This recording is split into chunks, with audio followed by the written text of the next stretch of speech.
Yeah. And we are live. Sorry, everybody. We have some technical difficulties. When I'm at the helm, you know that anything can happen, anything can go down.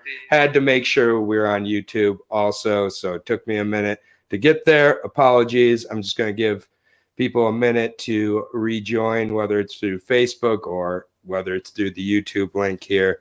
But I am here, Aaron the Dog here, the Fight Bananas Breakdown Show for UFC 21, headlined by Leon Edwards versus Bilal Muhammed. And I'm here with my special guest, second week in a row here. Future prospect in the UFC, but we'll just say middleweight prospect for now. That's Bryan Pooh Bear Battle. Podcast for now. I can add that. Future prospect, future ranked fighter, future, you name future it. Top 10 MMA podcast with Aaron the Dog. Yes, sir. Yes, sir. Let's get top 10 in all Ariel, and DC move over. We're taking your exactly. Yes, sir. Yes, sir. We will keep it real. Thank you, everybody, for joining us. We've got another great card here. I'm never going to say there's a bad card really coming into the fights. And as always, of course, Jackie, or Boston Comments as she's better known. Good to see you in the chat right away. I expected no less. But yeah, thank you everybody for joining us. We're coming off a good first week together. We worked well together. You hit at least 2 plus 200 dogs on the card, including one that I called you crazy for, Kezi and Chukwu. You looked like a genius, and I looked like the dumbass. I was telling people heavy on Oberg, and Oberg had the gas of like a tank or something, about a minute 30, and he was done. Dude, I mean, like the way he fights is high output, and that other guy, the way he fights is very low output. Yeah, I mean, he winning ugly is still winning. Obviously, shout out to Jan for defending his light heavyweight title, and back to the drawing board with Izzy. But yeah, we both had Jan in that fight. So you see the coach is still calling John Jones out. He's like, yeah, he probably should stop doing that, right? Real quick, now. especially right now with what John Jones is looking like. That would not go well for Izzy. And I mean, John Jones, his internet troll game is at full capacity lately. It's quite incredible what he's done to. He's been sitting for weeks, just like thinking of stuff he could say. Stop Bender lost, man. Like, he's been ready for it, man. Yeah, but enough about John Jones. We don't have a John Jones fight to break down this card. Last I checked, right. So we'll go ahead and hop in. We're a little behind schedule here, so I apologize for that. But I'm not the most technical at all times, but we are getting into it right away with one of the best fights on the card, in my opinion. I'll say that right off the bat. It's a welterweight fight between Jason the Vanilla Gorilla Witt and Matthew Semmelsberger, which is always a fun name to start out with on a card. Lots of syllables and great.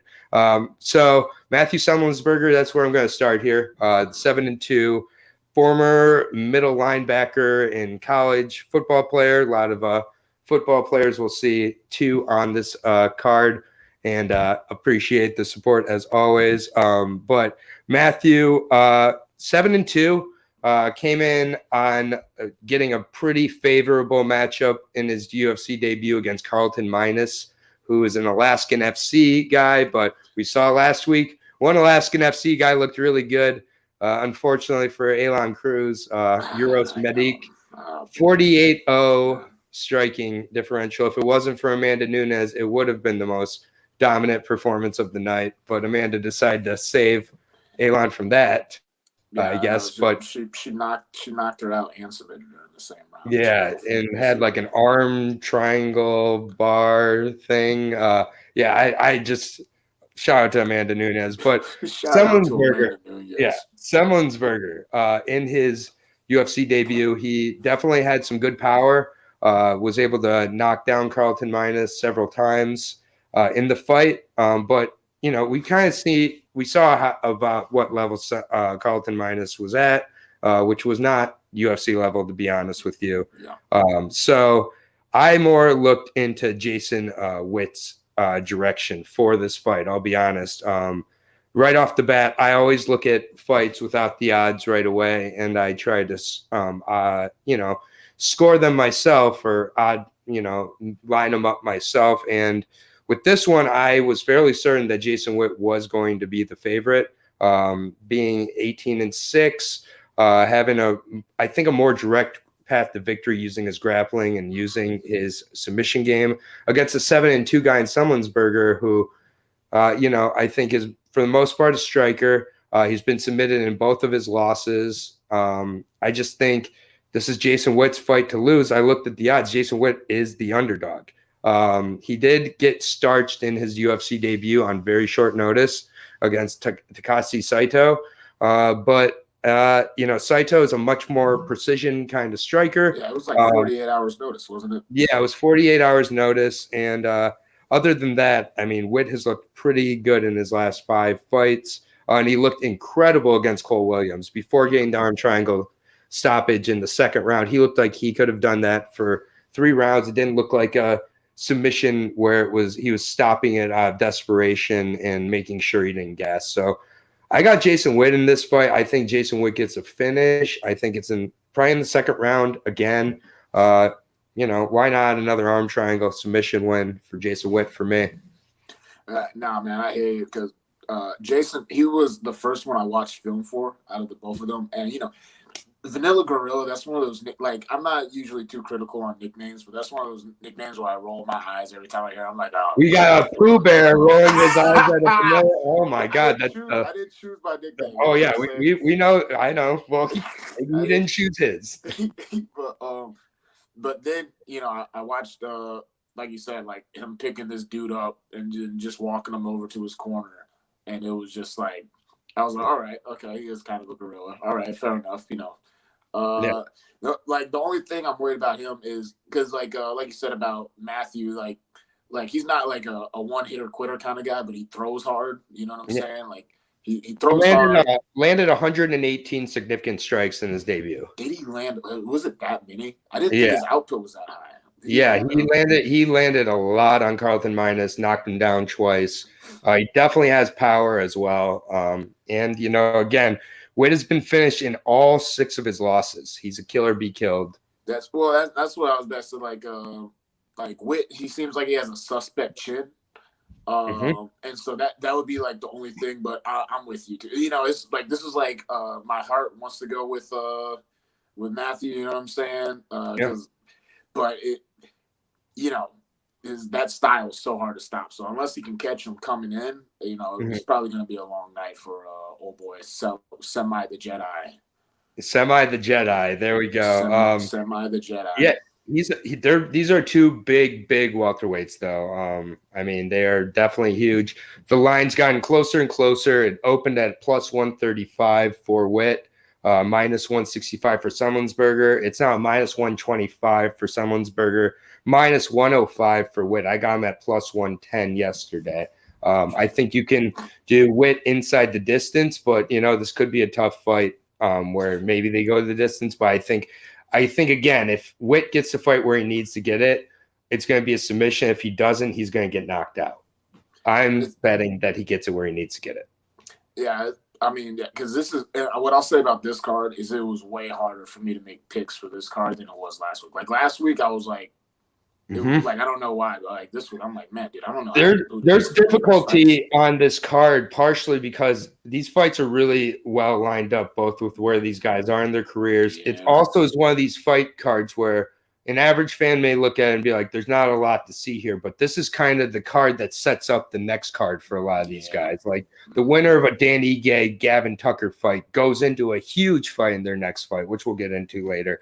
The winner of a Witt Summonsberger fight really takes that next step up in this division and starts to become a potential potential contender with the top 15. So, not making my rookie mistake today. Got my water and my pitcher next to me.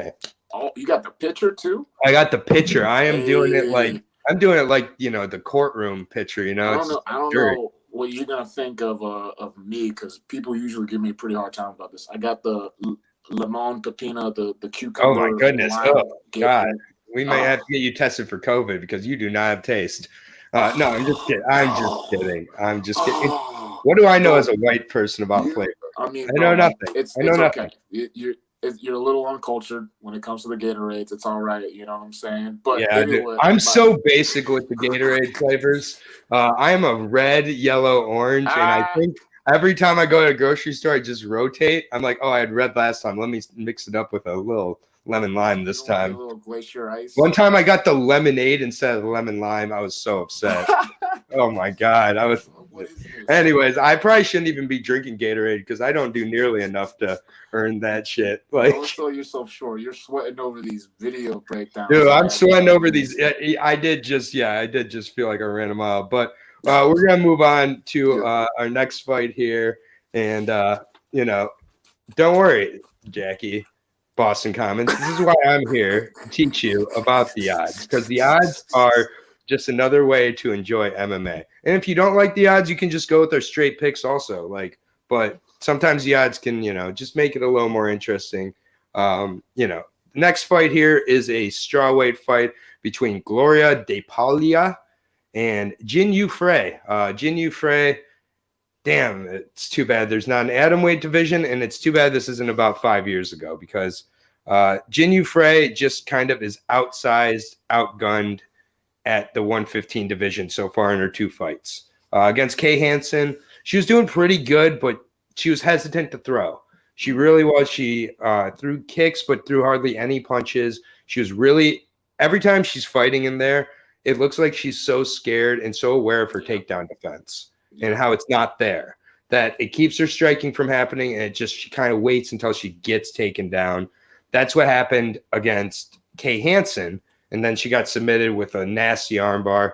And then Loka Lumbakmune, who is out of Thailand. So Loka, she's a straight Muay Thai savage. If you know Loka, she, pure Muay Thai, pure standing elbows. And she went in there and she laid it on Jin Yu Frey real hard. And Loka is about as small as you can get for the strawweight division, and other than Jin Yu Frey. So coming into this fight, Gloria DePaula, coming off the Contenders series, she looked really good on there, going against a smaller judo style kind of grappler with not a lot of striking. So this is one of these fights where I look at the odds, because the odds are interesting to me.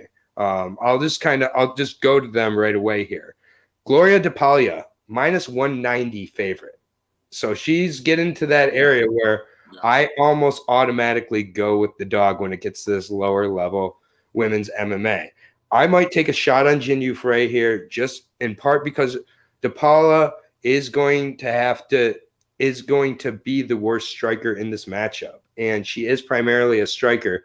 And by worse, I think Jin Yu Frey is going to land more volume here. So DePaula is going to I'm going to bet that she lands more impactful shots if I'm betting her. And when we're getting to minus 190, that's where it gets kind of dicey for me. So I think this is a dog or pass from a betting perspective. I just can't pick Jin Yu Frey against anybody, honestly. So in the strawweight division, if there was an atomweight division, then we're talking. But there's no 105 division here. And 10 pounds is a huge difference for 105 to 115 pound frames. Absolutely. Like, that's 10% of their weight. So what are your thoughts on this fight? It's like you said. When I watch Jin Yu fight, like she kind of reminds me of that person that's kind of like an all-star in the gym, and then they get under the bright lights, and she had a lot of success in Invicta. Former champion, former atomweight champion. But like you said, like she just looked like I at first I was like, okay, she's looking for a counter strike. She looks like a slick counter strike, and I'm like, oh man, she's really patient. Like, this is too patient. Like losing the fight patient. And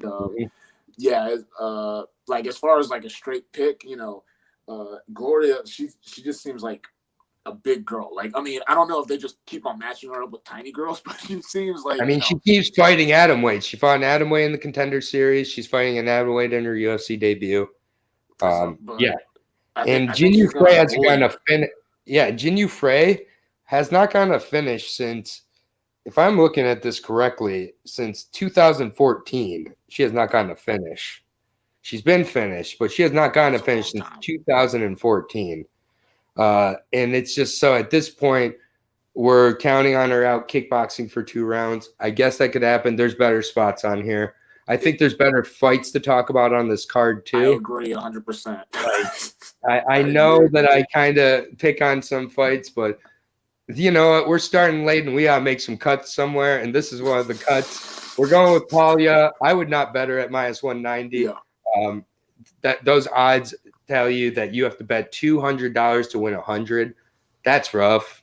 Mm-hmm. You have to bet 190 to bet 200. That's just rough. I'm not interested. I mean, just in generally, like she's had 7 fights. You know, she's 1-0 in the UFC. Yeah, she's had 7 fights, and she's faced. How do I put this? Nobody. Yeah. It's just I don't know how else to put that.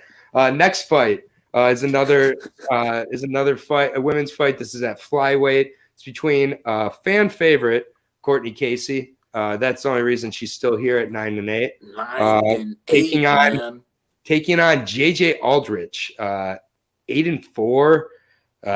Yeah, this one. I'm sorry. I'm a big fan of women's MMA. I really am. I'm not a huge fan of this matchup. This to me is one of these that I think is just going to be very, very close. I think that we can continue to hope that Courtney Casey will use more of her game plan than just going in there. And as I call her, Chick Diaz, she fights like Chick Diaz, essentially. So it's like she's the longer, more active striker. She should win this fight for sure. But it's like we look at Courtney Casey's record, and it's like we go back. Let's go back to Claudia. Okay, let's go back to 2017. She has a split decision loss to Felisa Herrig. Yeah. Not impressed. Split decision loss to Michelle Watterson. Tell me when I start to sound repetitive. Split decision win against Angela Hill. Yep. Decision loss to Cynthia Calvillo. Then she gets an armbar from guard against Barella. Then she gets submitted by Jillian Robertson. Split decision, decision loss. She fights close and she finds she just doesn't win a lot of these decisions. She's on the wrong end of most of these decisions. JJ Aldrich, another decision fighter.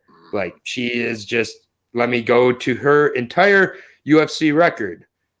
Decision, loss. Decision, win. Decision, win. Decision, win. Got knocked out by Macy. Decision, win. Decision, loss. Yeah. This one's going over 2.5 rounds.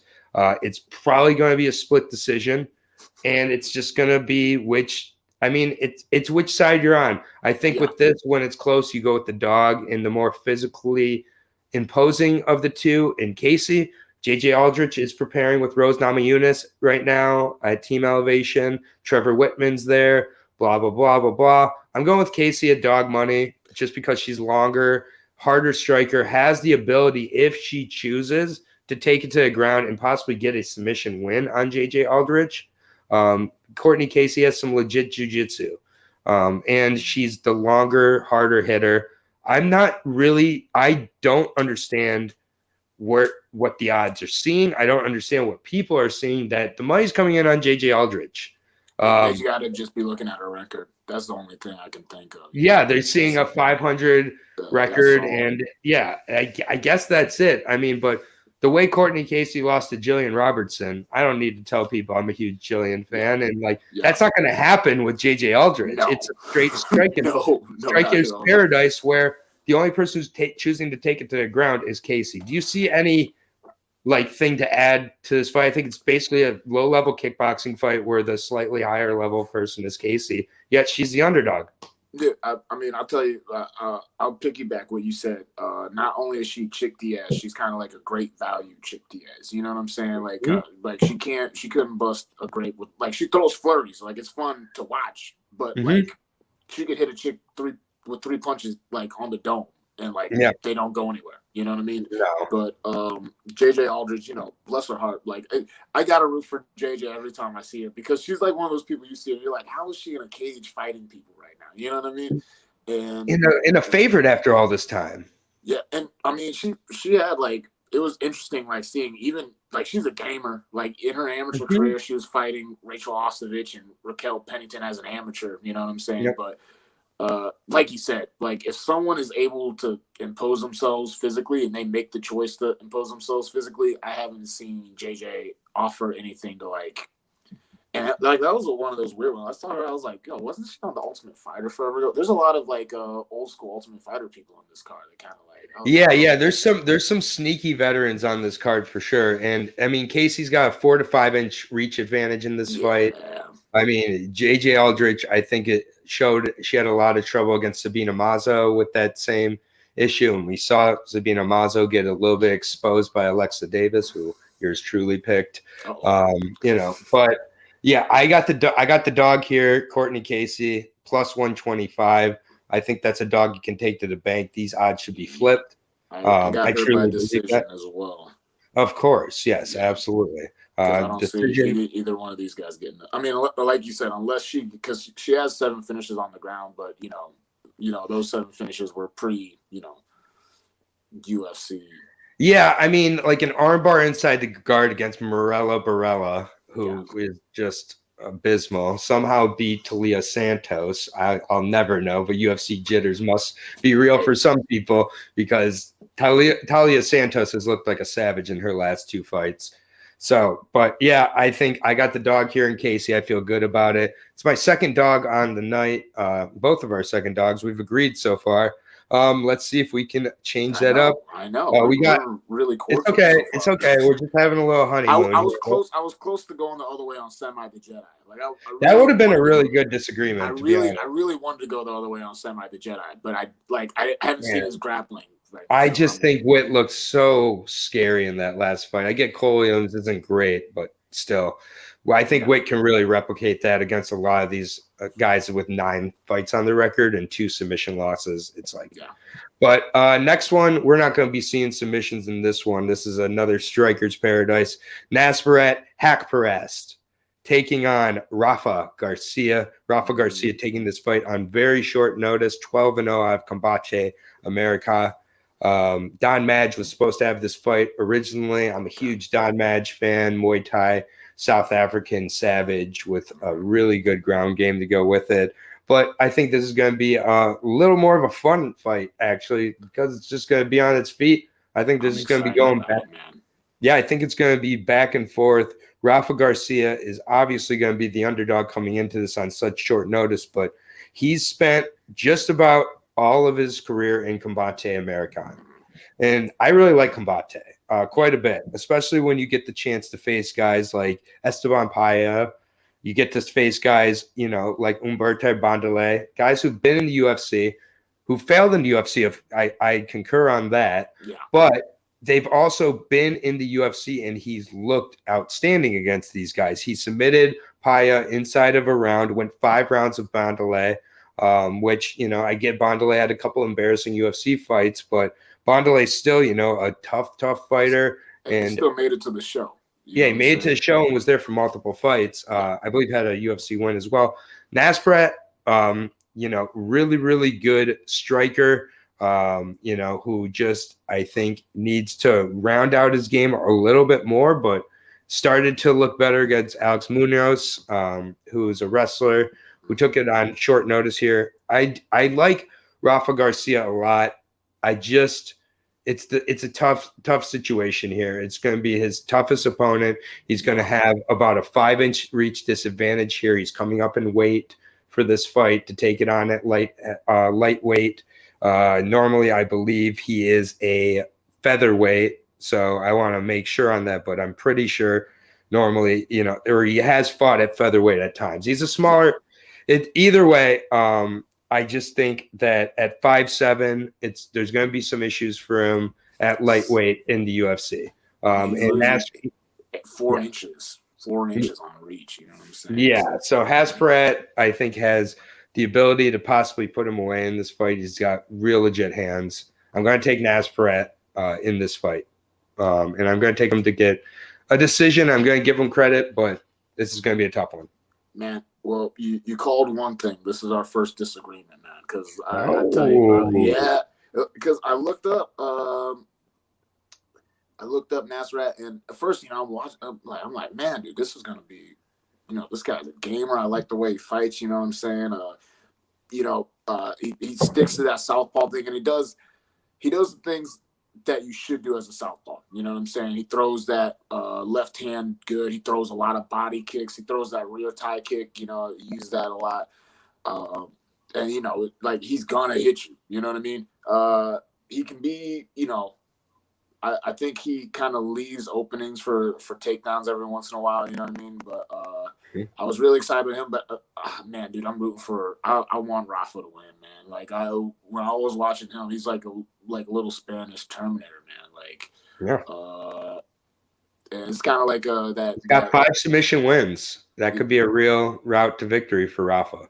I mean, when I was looking at like 8 finishes and 12 fights, and he's just like in the pocket, like just throwing punches. And so I think it's really going to be a thing. If he can get into range, then I think Nasrat's going to be in trouble because he has a tendency to throw wider shots. And so I think because like you said, he took it on short notice. So if his cardio is where it normally is, I think that's going to be a real issue. I think he's going to push the pace. And even though Nasrat has good cardio as well, like if Rafa can, set up some takedowns, he can push him up against the cage, throw, really nice straight punches, get into range and shoot. I think it's going to be a long day for Nasrat. I actually have a sub for Mr. Garcia in round 3. That is my prediction. My goodness. So first of all, Rafa Garcia is a plus 280 underdog. So right there, we got a big dog for Pooh Bear. You go ahead and pick a 3rd round finish. You're looking at plus 1,000, plus 1,200, plus 1,400. Go ahead and sprinkle those two. And if you come back, we will have to have you back next week because if you hit that one, I'll straight up say I'm not betting Nasrat at minus 360. I think that line is insane. There's just not a lot of fighters on betting at minus 360, and it really, especially in a matchup here with a 12-0 guy who, Humberto, that fight was February 21st. He just fought Humberto, was trained for 5 rounds. Rafa's sharp right now, and I think he's going to come in there and fight for your money. Plus 280, I don't hate the play at all. I'm not making a play on minus 360. I think, though, we can agree on the fact that it's going to be a great fight, though. I hope so. I really hope Rafa shows out. I hope he makes it a fight.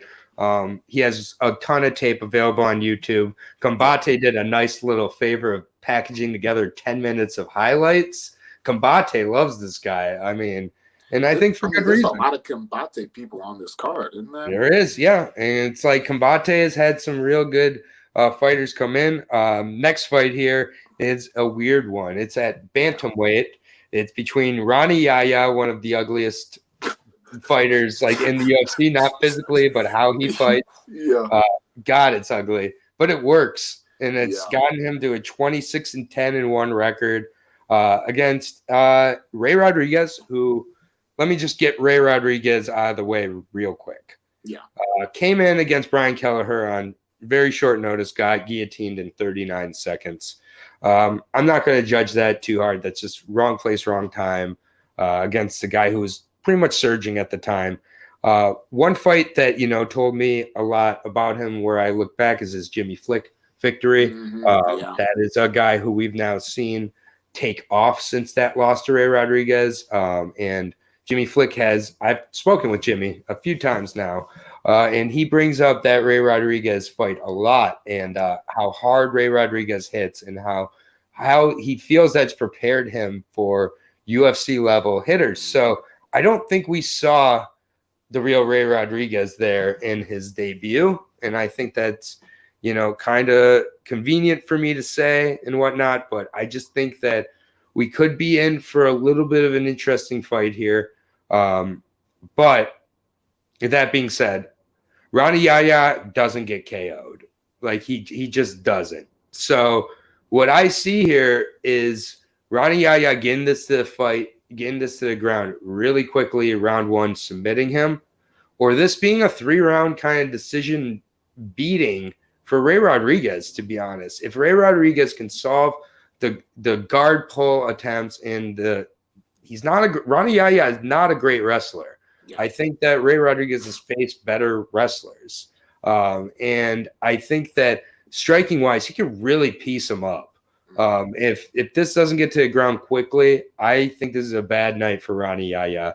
So I'm taking my first big dog of the night, and that's Ray Rodriguez to get a decision victory, just kind of beating him up for 3 rounds, not giving up the takedowns, maybe giving up a few, but able to get up. I really hope I don't see a takedown in the first round. I'll be nervous then. I'm betting Ray Rodriguez with the price, and I just think that Ray Rodriguez did not show who he was in his debut, and he's been in the game for a while, man. He's got 23 fights. He's faced some really good grapplers. He's faced some strong strikers, and I kind of take what Jimmy says to heart here about with regards to how Ray can hit. And if Ray can get his respect early, throw some good leg kicks, throw some good straight punches. I like the dog Ray Rodriguez. Yeah, man. I mean, like you said, anytime a fight ends within a minute, specifically like a submission, that is really like, it's hard to judge someone off of that. You know what I'm saying? That's more of like a mental lapse than it is. Like it really was. And like you said, and it's fun. I thought this was going to be another disagreement because, Ronnie, he's been around. He's been fighting since 2002. Obviously off his back, he's elite. He's competed in ADCC. He's never 2003 ADCC champion. 2003. Did he win it in 2003? I saw that he was in 2005 and 2007. Did he win in 2003? Yeah, he won in 2003. That was 8 years ago. You're right. That was That's what I'm saying. 18 years. That's 18 years. 18 years. She had one of your kids had you for 18 years. It's like you said. The MMA's evolved. Obviously Ray doesn't have the grappling credentials that Yanni has, but Yanni, he's old, man. Ronnie's old. Ronnie moves every bit of 36 years old, man. That Barzola fight looked like they were both in sludge. His hair's like, exactly.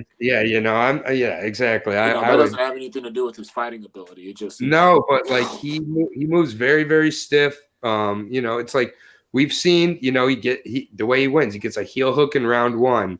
But there's the Russell Doan fight too, which this could look a lot like that. Frankly, Russell Doan fights a lot like Ray Rodriguez, and he was able to get a 3rd round submission. That was back in 2018, though. He took, he did fight in March of last year. It's been almost a year since we've seen Ronnie. I don't get the impression Ronnie's in the gym every day for the last year either. So I think that there's some questions about his conditioning as he's getting older. Yeah. About just overall tools. That's just my opinion on it. He kind of is what he is. He's been what he is for a long time. You know what I'm saying? Like, like he was fighting back in the WEC. Like that even seems forever ago. You know what I'm saying? Like, yep. Joey Benavidez is the only guy to put him away with strikes. Interesting. That's with 37 fights. And Fireball Kid Yamamoto. The Fireball Kid did as well. Yeah. Way back in the day.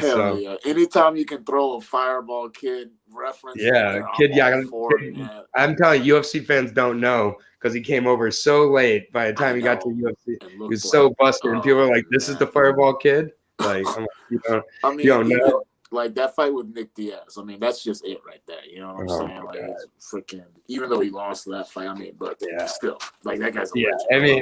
It's like. Yeah, Ronnie Yaya has beaten a lot of really good guys too. He's beaten the Johnny Bedfords of the world, and I just think that his time is close to done. And I think that Ray Rodriguez, if he gets his striking going early, he can keep it going. So I'm going to take the shot at the dog. And by the way, this is not a little dog. This is a plus 230 underdog. We got a minus 300 for Yaya. I don't know anybody in their right mind who wants to bet minus 300 on Yaya, but if you're betting Yaya, you're betting Yaya by submission to cut that price down to like a minus 190 or something. But well, and I mean, just my final word on it is like, to me, this is like kind of like you said earlier. We're gonna figure out what Rodriguez is about in this fight. You know what I'm saying? Because we know what Yaya is. You know what I'm saying? And this is his chance to prove that he's a UFC caliber fighter. Like, if you can't get past him, then it might be time to go recalibrate a little bit.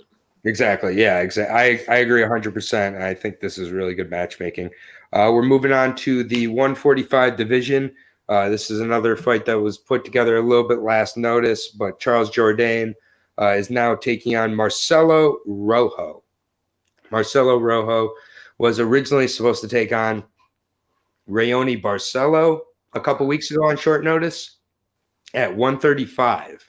And now he's taking this fight at 145 against a guy who took his first 2 fights in the UFC at 155.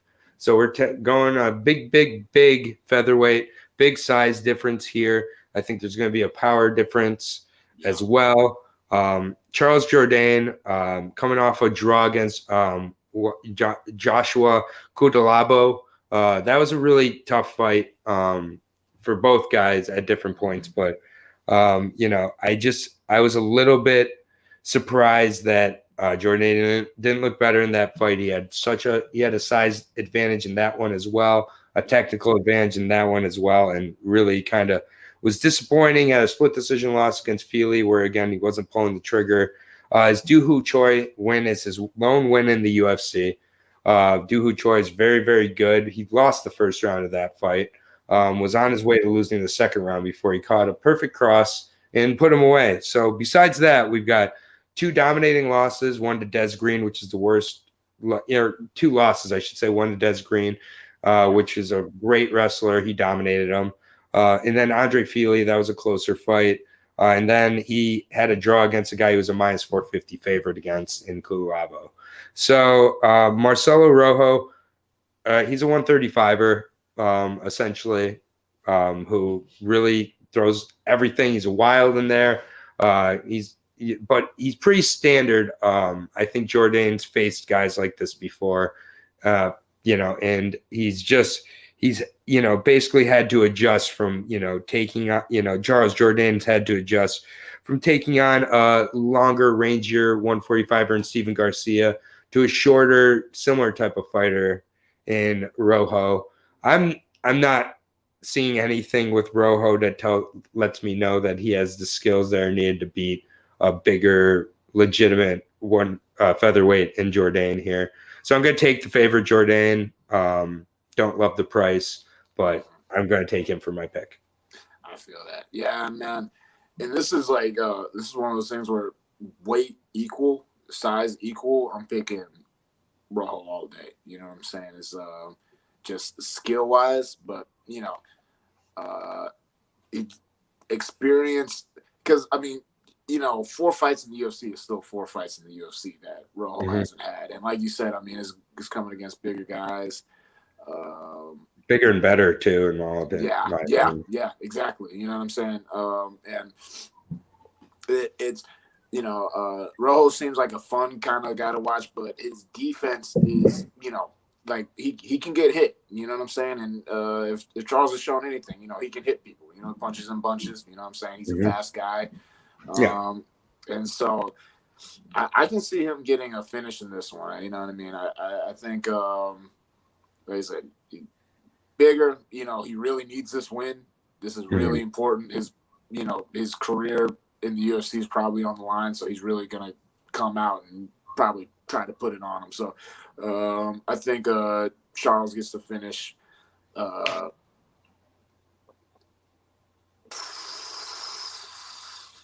calling a lot of finishes today. I'm kind of nervous about that, but I'm calling finish round 2.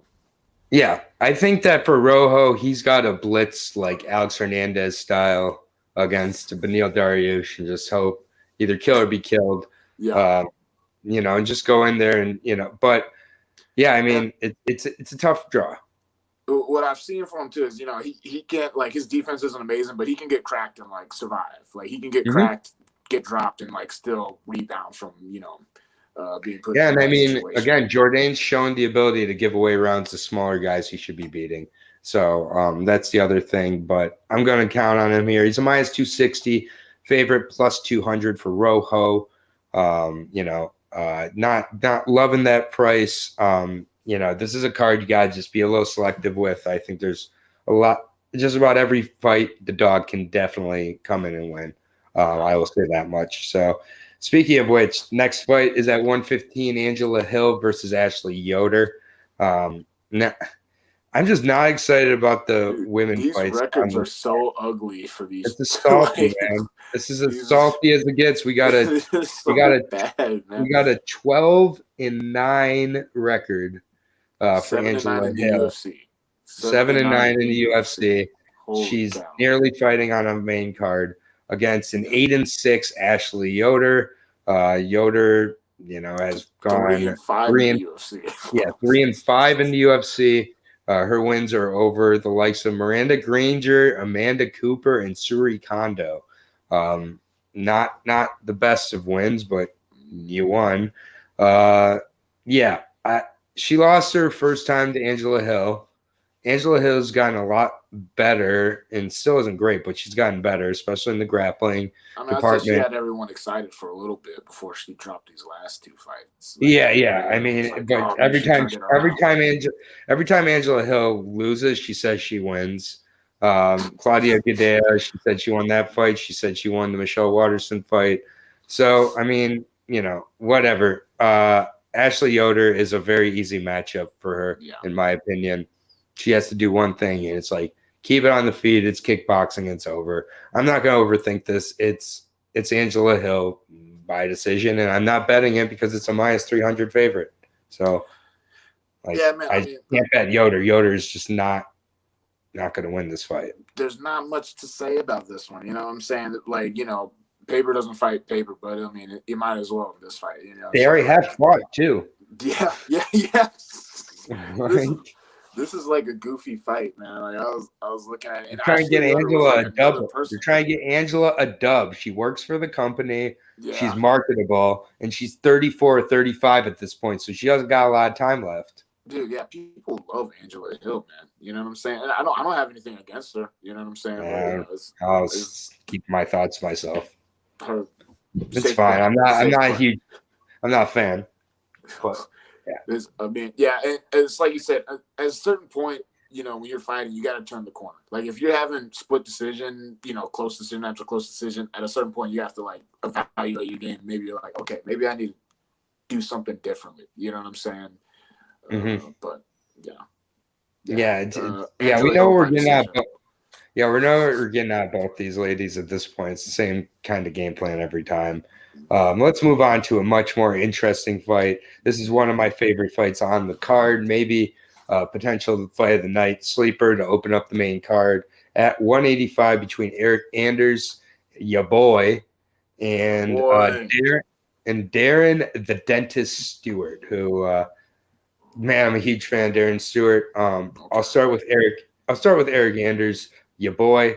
Now 33 years old, former Alabama football player. That's knock those things out of the way right away. We look at his UFC run, man. I am not impressed. I am less than impressed. Tim Williams was beating him until he landed that head kick at the end of the third round. Tim Williams. And then the Santos fight he took on short notice, it was the best he looked, but gave it everything and took way too much damage. Yeah. Theodoro was another one where he just got out-techniqued with footwork and just kind of, again. Weird guy, too. Yeah, Theodoro's a weird guy. No shame in that. Cleo Roundtree just hurt him over and over again. Like, it was just like, and that's not a fight that's aged well either with how Cleo Roundtree's looked. Then he beats Vinicius Moreira, who I don't believe landed a significant strike in any of his 3 UFC fights. In his last fight, Vinicius Moreira threw a punch kick at one point, literally a kick and a punch at the same point, and got knocked out with that. He got spun around, knocked out. DC clowned him for throwing the punch and the kick. The punch kick was one of the worst moments. And then he had a split decision win against Gerald Meerschaert. Gerald Meerschaert, we've seen, doesn't really have a chin. Yeah. And I think Mearshart kind of won that fight. Then lost to Christoph Jotko. I think that Darren Stewart is kind of done the opposite with his UFC run. Darren Stewart entered into the UFC as, kind of not really expecting to do much from Cage Warriors, who was not a big middleweight, still isn't a big middleweight, had a no contest, 3 losses in a row to start out his UFC run. And it's like, damn, he's losing to Julian Marquez, Carl Roberson, Francisco Barsoa, not the best of the best at all. Gets a fight with Eric Spicely, gets a knockout. Gets a fight with Charles Byrd, gets a knockout. 2 guys who didn't belong in the UFC, but he beat them, showed he did. Then he had a really close fight against Edmund Shabazian, who, until his last fight against Brunson was looking nearly unstoppable. Then the next 2 fights are 2 that I was really impressed with. It's Bevin Lewis, who's really hard to look good against, but really tries to clinch you up. And Stewart, that's where he showed the improvements in the wrestling game. One thing about Stewart, he just doesn't throw enough, but it partially is the guys he's fighting. He's fighting guys like Bevin Lewis. He's fighting guys like Deron Wynn, who's just trying to grapple the entire time, fighting guys like Bartosz Favinsky. Yeah. And then, finally gets against a guy like Maki Pitolo, a guy who it's like, oh, they're just going to stand and bang. He wrestles. He takes him down. He gets his first submission win. These are the things I like to see out of a guy who's had losses in the UFC or out of the UFC. I want to see improvements in the spots that he hasn't been great in. Faces Kevin Holland, fighter of the year in 2020. Went 5-0, was starching motherfuckers. Yeah. And he went in there and got a split decision loss, had 3 takedowns in the fight. Really could have gone, it's a split decision. It could have gone either way. And now he's facing Eric Anders, so many steps down from Kevin Holland. Yeah. I think that Stewart looks really good in this fight, uses his whole game plan, and wins a really clean decision. I don't think that he is able to finish Anders. Anders has surprisingly good submission defense, but I think this is Stewart all day long. No, dude, Eric Anders, he's a survivor. You know what I'm saying? Like you said, the Khalil Roundtree fight, he was just getting beat up that entire fight. He made Khalil Roundtree look like a superstar, but he just didn't do anything. He just sat there and just ate leg kicks and big shots, you know what I mean? And, he's one of those guys that came in, linebacker at Alabama, and he was, being a super athlete, got a big push, and then next thing he knows, he's on a skill level that he's not ready for, you know what I mean? And too deep. Darren Stewart, the man, it's like you said, he's one of those strikers that, even if you're not a wrestler, he hits you and you're like, okay, hold up. You know what I mean? He's called with his knees. Yeah, he's got the knees. Honestly, both these guys, especially, maybe being a middleweight myself, I'm maybe being a little bit of a hater, a little extra critical, you know what I mean? But neither one of these 2 guys get my blood boiling too much. I definitely got Darren Stewart winning this one because I just think, Eric, and he's a guy, he's an opportunistic, especially at the place where he is at. He's physically capable of beating anyone he goes against just because of his physical attributes, but he's not going to go in there and take it. You know what I'm saying? You have to make a mistake and he has to capitalize on that mistake. And Darren Stewart, like you said, he's still growing. He's still developing his game. Mm-hmm. That split decision loss against Kevin Holland is the most impressive thing on either one of their records. Easily. Eric Anders is 500 in the UFC. Darren Stewart, bless his heart, he's 5-6, but he's going to be 6-6 after this Saturday. You know what I mean? Yeah. And we look at that. And we look at the odds here, and Darren Stewart -185. I don't hate it. It's a little bit steep when you're banking on, for the most part, a decision here. +150 on Anders. A little bit of money's come in on Anders. Wait around, see if the price can get a little better, but I think Stewart is reliable on a card where it's hard to get a lot of reads. I do think Stewart is just the better MMA fighter. Eric Anders, the better athlete, but at 33, 34 years old, it's starting to – that gap's much more lessening. And so that's kind of where I stand on that fight. We're going to move on to the flyweight division. This is a really interesting fight here between Manao Kape, who came in against Pantoja, didn't look great, if I'm being honest, but it's Pantoja. But I was about to say, Kape Pantoja's a tough guy to like. tough guy to look good against for sure. Tough debut. And now he's taking on Mathayo Nicolayo, who former UFC fighter, got cut from the organization after just a loss to Dustin Ortiz, which I thought was weird. So like, I was gonna ask, was there anything like fishy about that? Because I mean, like he had a winning, like I mean, you know, we're looking at this card and there's like people who have 500 records, you know, upside down records in the UFC. And this guy was like, like 2-1 and got dropped. Yeah, he was 15-1 when he lost to Dustin Ortiz. He went to 15-2, and then he left. They cut him from the organization. He got a Darce choke win over a 10-3 guy, and then a decision win.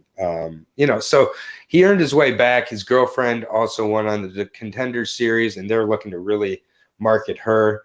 So it will be interesting. Right now, it says that Nicolayo is still fighting out of Novo Union. I'm not sure if Novo Union is still around or not. I thought he was fighting out of American Top Team. That's where his girlfriend's fighting out of. So I assume they'd be fighting out of the same place. His girlfriend's fighting out of American Top Team. He's fighting out of American Top Team. And, you know, I would think so. Kape, just to me, it looked like he was thinking too much in there. And like he was not throwing, was not unleashing at all. He was just really, really hesitant to me. It looked like his game plan was not all there. And that's been something that you could say about his Alka Sasaki loss. It's something that you could say about his Kai Asuka loss. When he loses, he freezes up. And it seems that the game plan part of it is missing. He's got all the physical tools in the world, speed, power. Looks great. You know, 27 years old, still should be in the middle of his prime. And Nicolayo, you know, he did get knocked out by Dustin Ortiz, and that is troubling. Dustin Ortiz has, especially in this fight. Yeah, because if Kape gets his hands on him, I think it could be that finish. And then all of a sudden we're waking up on Sunday morning and everybody loves Kape again. Like everybody's like, oh my God, this Kape guy, he's here. The flyweight division has got the sparkler. I kind of see that happening, to be honest with you. I think he gets him in the first round. I'm going to bet on the legend of Kape showing up here and winning a first round KO for me, man. I'm going to go with the legend. I'm going to go with the stories. Yeah. I'm going to go with the highlight tapes. Holy cow, dude, man, like as we're sitting there talking about this, like I almost changed my mind, but no, I'm sticking to my guns. I got you know, I mean, yeah, man. I mean, like Kape can hit, man. I mean, you know, 14 finishes and 15 fights, you know, correct me if I'm wrong. You know what I mean? Like that guy. And legit finishes too. These aren't like referees stopping. No, they're legit. Like, I mean, he's one of those people where, you know, you go in and you're like scared the entire time. You know, you're on the edge of your seat the entire time. But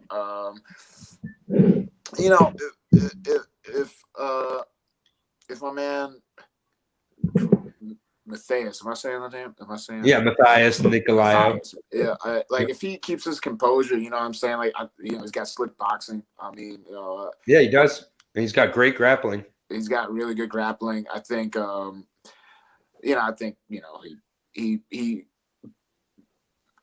hoping, because I'm on record saying this right now. You know, he goes out there, you know, he does what he's supposed to do. And, you know, doesn't leave his hands down for 2 seconds and get caught with a flying knee from, you know, halfway across the ring. Yeah, or a head kick or something. He got knocked out by Dustin Ortiz, man. Yeah, that's just like where it gets tough for me. Yeah. You know, and you look at the guys Kape has lost to. It's Horiguchi. It's, you know, Sasaki, who I think Sasaki would give Nicolayo a lot of problems too. Yeah. Former UFC competitor. Pantoja. Going from Pantoja to Nicolayo is quite a step down in competition. Problem. So and the UFC likes that. They like to do that. You know what I'm saying? This guy had a good career in Risen. And, you know, the UFC wants to market Kape. They don't want Kape to be 0-2.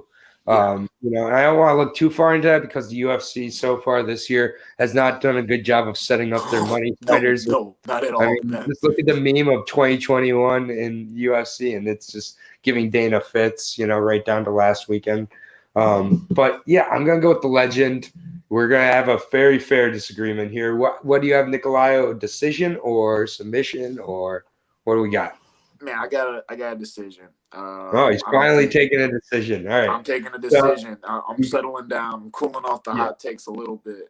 Hey, the decisions usually come in the main card compared to the prelims. Like we saw last week, 8 finishes on the prelims and then none on the main card. I mean, that's why you gotta watch the whole card.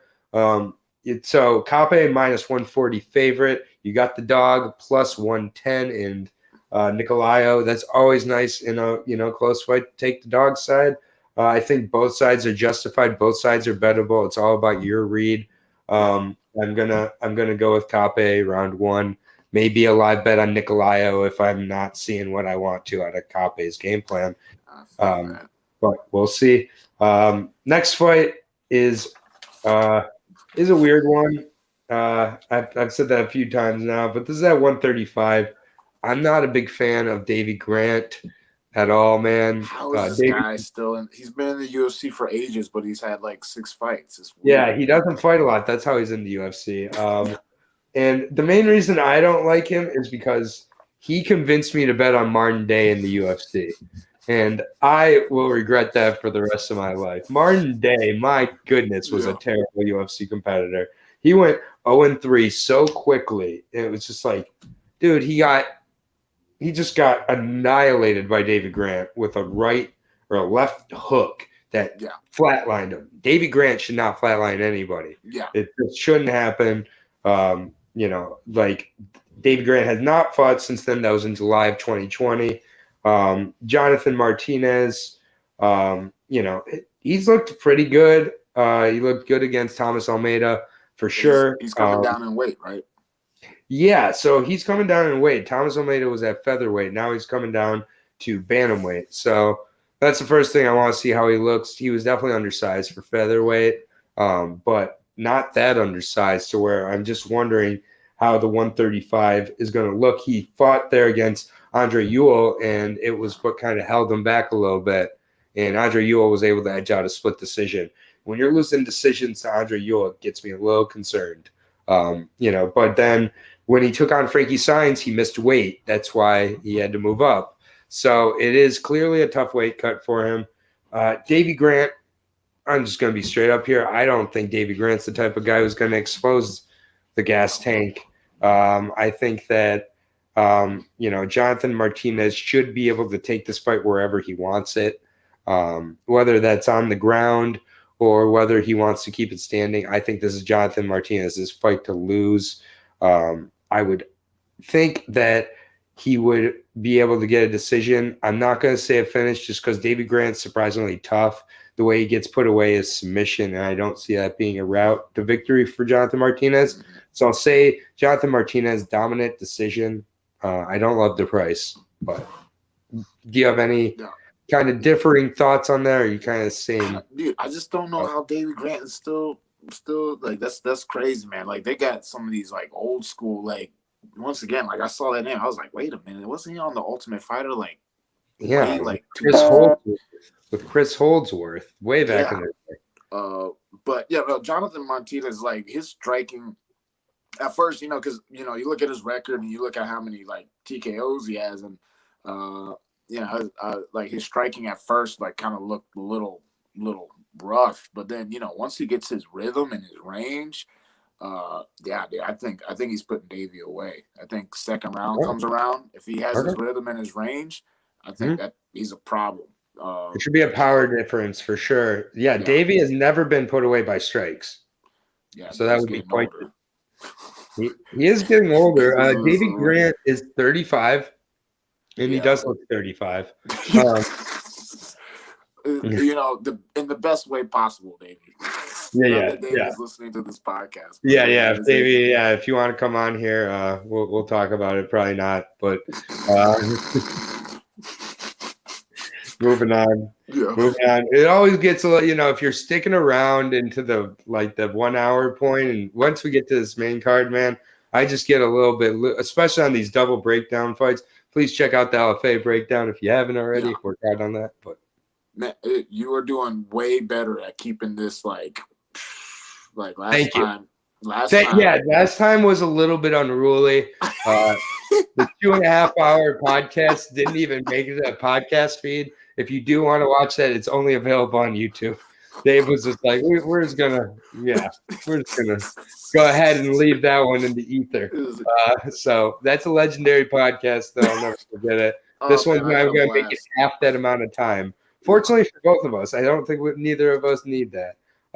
So 145 division here. This is my fight of the night. Dan Ige versus Gavin Tucker, Canada's own.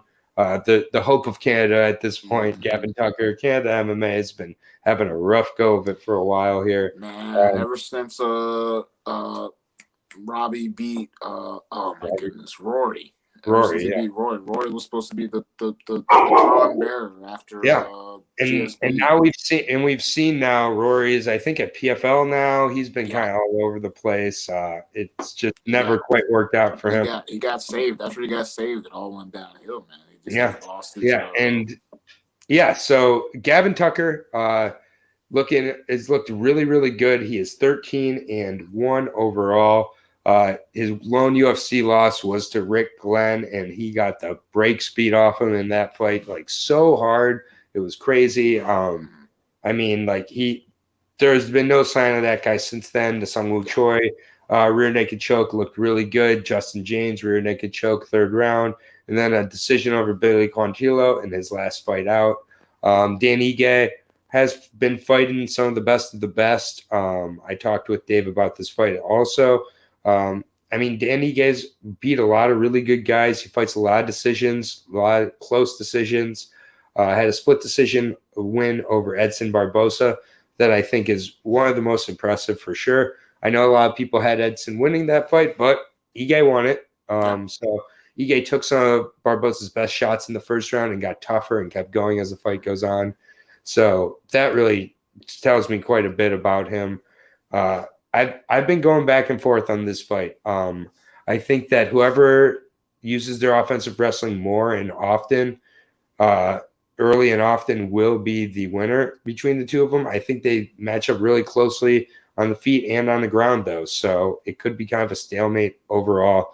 And while it could be fight of the night, it could be not fight of the night because it's just maybe a little bit too well matched up. I'm going to take Tucker, but I just am taking that simply on the fact that the momentum of his last 3 wins compared to the last 3 performances of Ige, even Ige's wins, they're split decisions right now.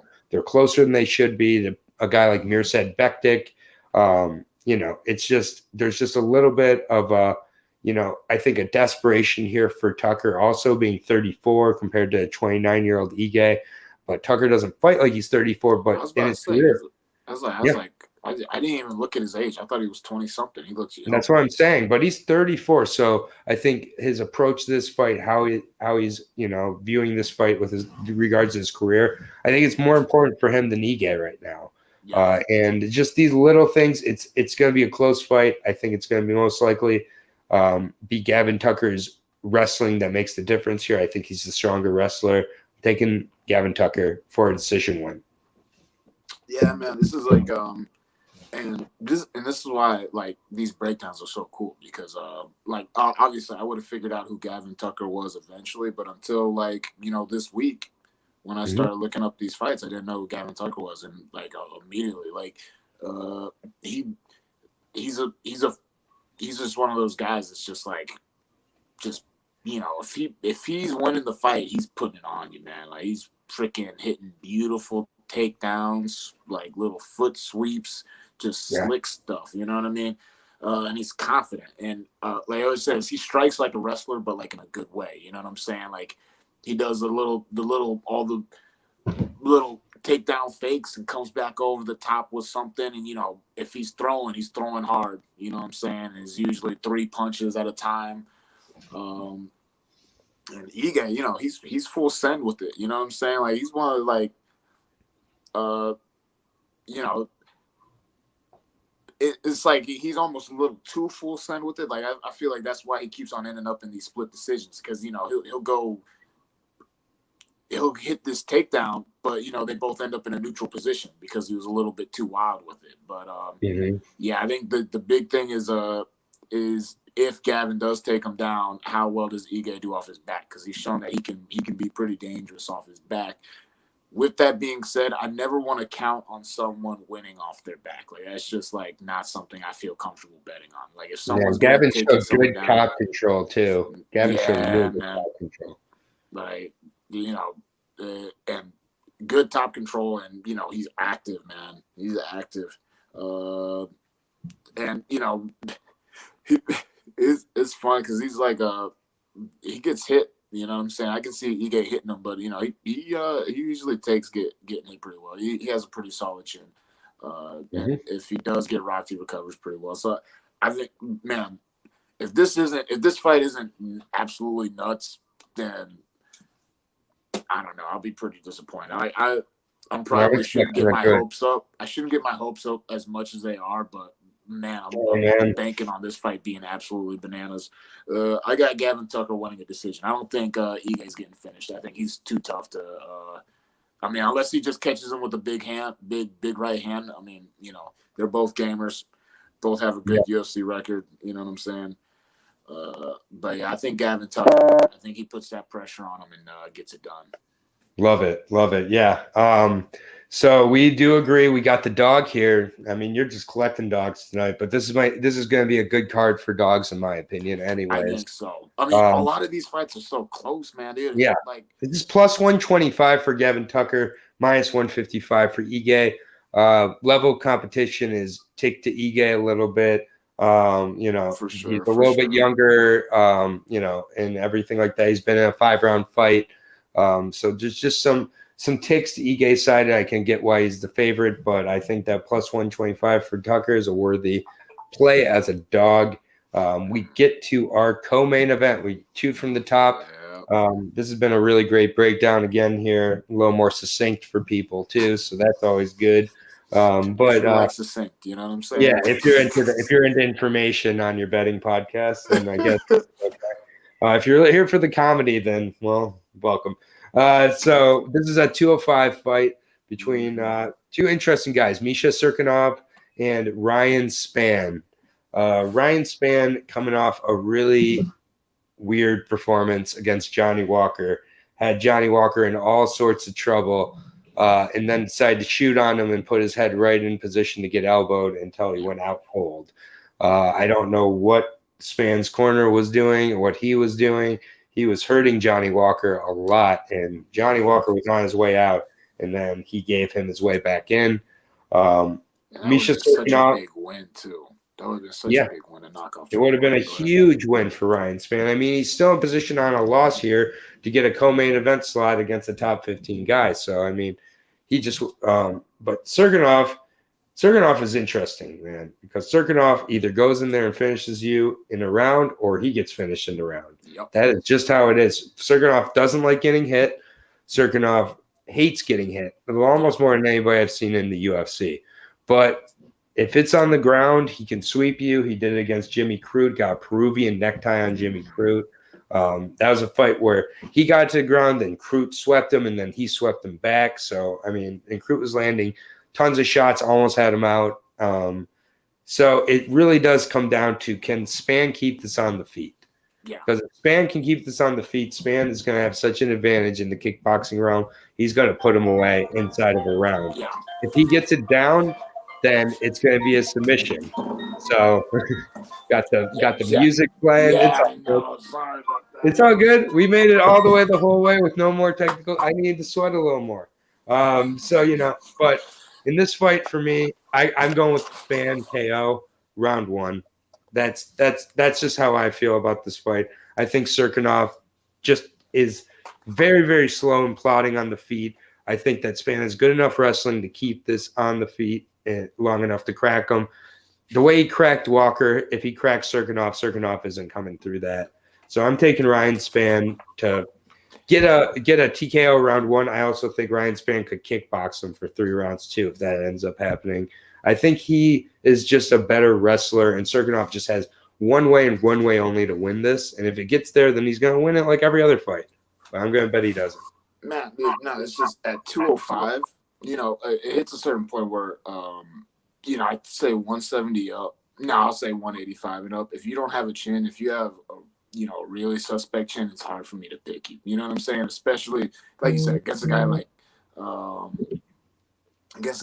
Spann, you know what I'm saying, who is young, big, fast, hits hard. You know what I mean? That's just I got Ryan Spann KO round 1. Yeah, because I like, especially what always comes to mind when I think of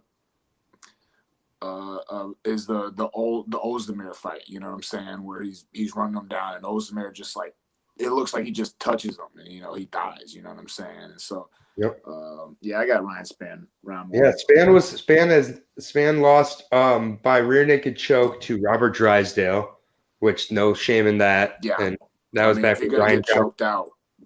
That's gonna choke you out. Yeah, Drysdale choked him on the second round, so he made it to the second round before that happened. And Drysdale was on juice because he got caught with all of the supplements when he got caught.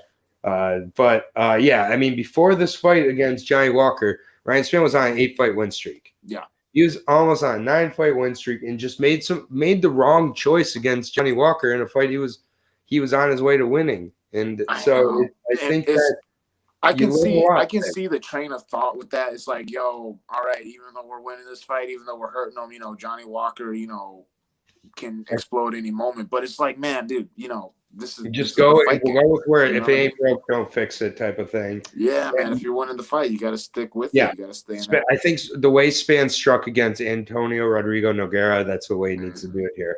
I think he can put him away in round 1. I think it looks pretty similar. I love the dog price on Spann because I feel he has 2 ways to win. Well, Serkinov has 1. Serkinov has not been out of the first round since 2015, win or loss. So, we're in for fireworks, however long that lasts. And if it gets out of the first round, like, it's gonna get ugly. It's gonna get sludgy. It's gonna get slow. We're gonna hear boos from the non-crowd. But we're on to the main event here. Finally, we made it to it, and it's a good one. Leon Edwards finally makes it back to the UFC. Been off for about a year and a half, getting straight shit on by the media. Can I give you my hot take? Yeah. This fight isn't a good fight. I think Leon puts it on him, bro. Well, I don't think we're too separate on this one. I think that Leon's about to let people know how good he is. And it's just a question of, I don't mean to sound disrespectful, but if Bilal survives or not. Because I think that Edwards is better everywhere. Yeah. He's got the better conditioning. He's got the better striking. He's got the better grappling, better submission game. It's just one of these for Muhammed where I don't think gonna turn out too well for him, if I'm being honest. I think he took this fight because none of these other top welterweights were willing to take this fight. That's been Leon Edwards' biggest issue through his kind of run as he's been getting higher up, is that no one wants to take these fights. But the way he looked against Gunnar Nelson, I think he just really showed another level in that fight and continues to. RDA, he just handled for 5 rounds like nothing. And this is a step down from RDA. It's just, can he get step down from his last couple opponents, man? Yeah, can he finish or not? Bilal was just a guy willing to take the fight, and props to Bilal there. But Gunnar Nelson, Rafael dos Anjos, even Cerrone when he beat him. All of those fights are tougher fights than the Bilal Muhammad fight here. I think that Edwards looks good. Edwards, I think he gets a finish. I think that, maybe an inside elbow on the clinch or something could drop him, possibly even a submission. But I like Leon Edwards here. I think the price we're getting is very, very, very nice. Even though it's a little bit high, I think it's reliable to put in parlays. Yeah. I mean, and Muhammad looked great against Lima, but that's Douglas Lima. You know what I'm saying? Like it's like not even the same ballpark. That's almost like the difference between UFC and Bellator. And he didn't look that great against Lima, man. He was still getting hit a lot in that fight and should have put away Lima. And I agree because that fight it had more to do with what Lima didn't do than what he was more active. He was throwing. It was not impressive at all. He was and it's like I love Douglas. I love the Lima guys. They're in the same area that I'm in, but Douglas Lima, he's been around for a long time. He's one of those guys where he is what he is. You're fighting Leon Edwards. After all the shit that we did the Douglas. It's Diego. Diego is who he fought. Oh, Douglas no. is a good one. Oh no, Diego. Sorry. No. Diego is who he's fighting. Yeah. Diego, who is who Bilal was fighting, not Douglas. But same. Same family, the brothers. Right. Yeah. There's always one brother. There's Dan Lozon and there's Joe Lozon. Mm-hmm. Like there's Davidson Figueiredo and there's Francisco Figueiredo. Didn't Francisco lose to someone on this card? I think I saw. I'm not sure, but he's getting ready to fight Jimmy the Brick Flick in June, and I cannot wait for that. But no, it's like you said. I mean, it's like Douglas is the one who should be like he's the one that people want to see in the UFC. You know what I'm saying? But Diego's the one who's here. He's a good fighter, but it was like you said in that fight. He just kind of backed up to the cage and let Bilal dictate the pace. That's not gonna happen against Leon. Not at all. Like I feel like Bilal is like a poor man's Leon Edwards. Leon would have made that fight way worse. But so yeah, I and then did you see his social media? Like he looks physically outstanding right now. Like he looks absolutely. I was watching the interviews today too, and in the interviews they're asking Leon about why he has such a small waist. I don't know if you saw that part. He's like, I don't know. He's like, I don't know why my waist is so small, but it is true. I've been trying to figure out what it is about Leon that makes him look so small. He's got this tiny, girlish figure. He's got just the shoulders, but he's sharp. He's strong. He's got that cardio for days. Like, I don't think there's a lot of 170ers that it's going to be a problem for him to deal with. And Bilal is also one of the smallest 170ers. So that's another physicality. There's just for Bilal to win, I think it would be a result of a close decision and, like a 3-2 type of 5-round decision. And I just don't see that being any other reason other than rhythm of Bilal fighting more in the last couple of years. Bilal looked really good against Lyman Good. That was definitely his most impressive win. But the guys he loses to, a Jeff Neal, he loses to a Vicente Luque, he loses to an Alan Joban. All the top guys. Yeah, he loses to Alan Joban, especially at the time when he faced him was much more of a top guy. Yeah. I just think Leon Edwards minus 275 favorite. That's not that bad of a price, especially when you pair it up with a dog. Like you're skyrocketing that price. Pair him up with Span. Right there, like whatever you need to do. But I think that Leon Edwards wins this fight. I think that he can get a decision for sure, but I'm going to say he gets the KO, and I think that he's fighting for something bigger than another main event spot. I think he wants to be the next guy for the title. And, I do think that he wins this everywhere, what up, KO? Yep, peace and love, baby. Peace and love. That's what MMA is all. That's what we like to see. But what's your take on how Leon finishes this? Dude, I think I don't know. Agreed. If he finishes him. I agree. There's no way he loses. I don't know if he finishes him. I'm just banking based on what was said today. If you get finished, you're getting a title shot. Oh wait, they said that. I missed that. They've been throwing out the spectacular performance with just about every fucking card lately. Yeah. They're like, please, just a spectacular performance, please. Like he's like, it just if the first guy in the fucking card gets a spectacular, he's like, I just need it. But he did say if Leon has a spectacular finish here, he's next for the title fight. Well, it's kind of bullshit because it should be if Leon wins today, he should be next in line for the title. I mean, who? Yeah, I mean, Luque finished him. That's why I'm going with. It's like, but Luque is a finisher. But yeah. And I mean, like, I think the only shot Muhammad has is to land some kind of lucky. You know what I'm saying? But has Leon ever even been hurt? Like, I've never even seen him get hurt. Like, I saw, he got handled by Usman. Yeah, right. Usman's his only loss in the UFC.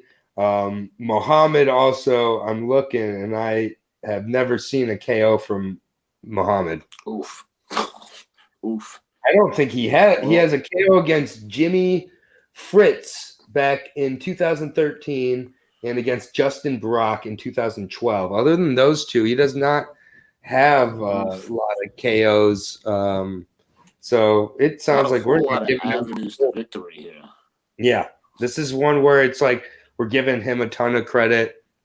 Yeah. For how he's taking this fight, and it's like, it's like I still want to see Leon Edwards against Masvidal because I think Masvidal does not get a 3-piece and soda off when it's an actual fight and the guy has his hands up.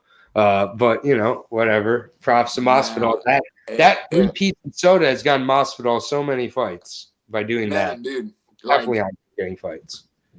It's that the 3-piece and the soda. Yeah, his quotes almost are as big in the trajectory of his career than him like knocking out. Him punching a guy who was not ready to fight has done more for his career than any of his. Other than the Askren knee. The Askren knee. Well, that and him being on Joe Rogan and Joe Rogan being like, what are you going to do when he shoots on you? And be like, he can shoot on these nuts. Like, his quotes are just money, man. Yeah. His quotes are money.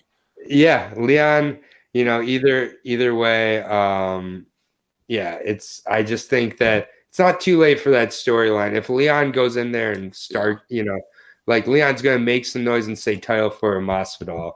And we still don't know who's fighting for the 170 belt. So that all has to be figured out. I don't think that we're out of the realm of possibility of a Leon Edwards Masvidal fight somewhere down the line.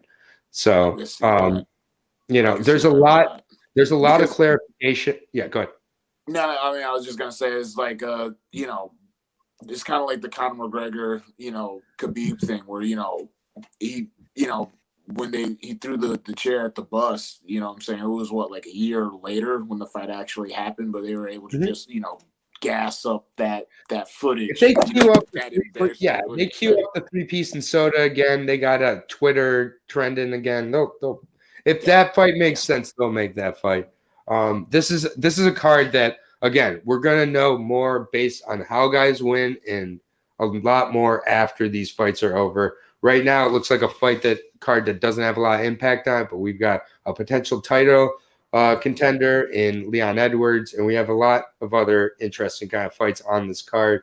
My fight of the night is going to be Dan Ige versus Gavin Tucker. I think that's going to be a fantastic fight. Jason Witt against Semmelsberger, my runner-up. Yeah. No, man, I mean, like I said,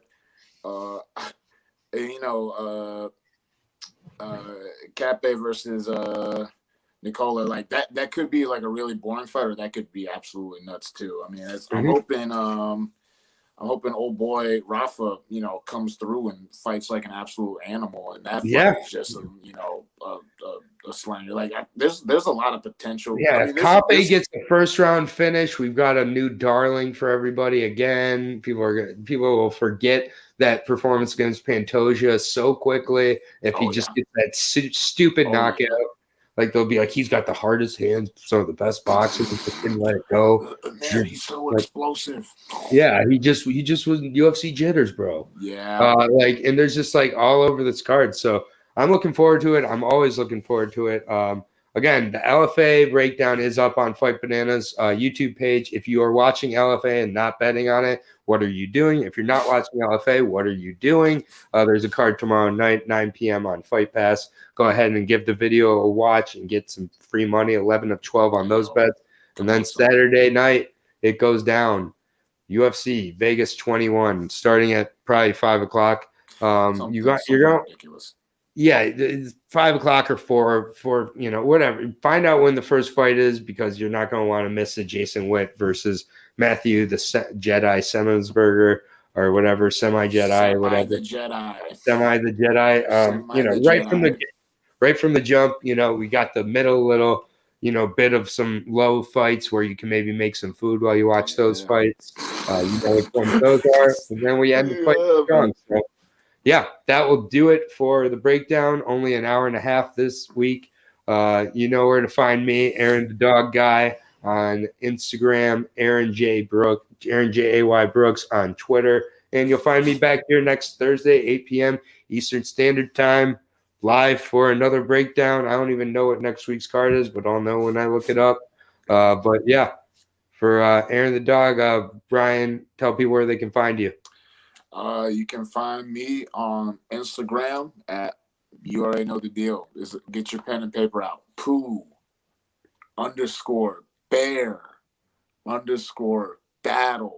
No underscore, just 68. Oh my goodness. After the battle, it's just 68. And then on Facebook, you can find me on Bryan Pooh Bear Battle. And I have a Twitter. It's out there. Don't expect anything out of it. Oh yeah, trust me.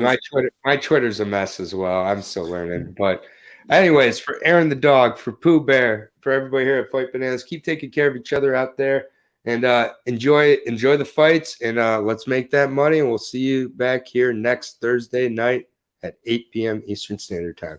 Peace out.